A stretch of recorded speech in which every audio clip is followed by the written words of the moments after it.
1947 ला भारत देश स्वतंत्र झाला, परंतु कित्येक वर्ष महाराष्ट्र नावाचा राज्य नकाशावर अस्तित्वातच नव्हता. मराठी माणूस 3 विभागांमध्ये विखुरला गेला होता. पहिला म्हणजे विदर्भ, जो मध्य प्रांतात अडकला होता. दुसरा मराठवाडा, जो निजामांशी अजूनही 2-2 हात करत होता.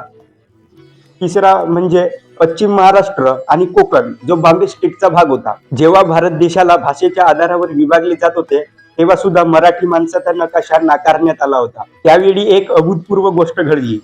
विदर्भ एक राज्य असू शकला असता, परंतु मराठीसाठी संयुक्त महाराष्ट्रात आले. मराठवाडा निजामांशी लढा देऊन संयुक्त महाराष्ट्रात आला.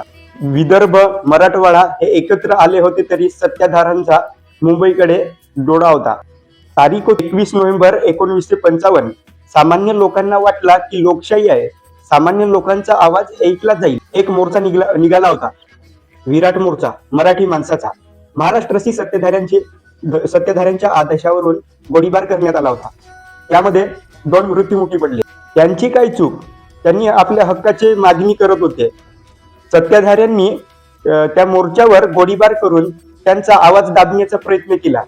1 नाही, 2 नाही, 3 नाही, तब्बल 6 जणांनी आपल्या मृत्यूचा या मातीत अभिषेक दिला. अखेर 1 मे 1960 ला महाराष्ट्र राज्याची निर्मिती झाली.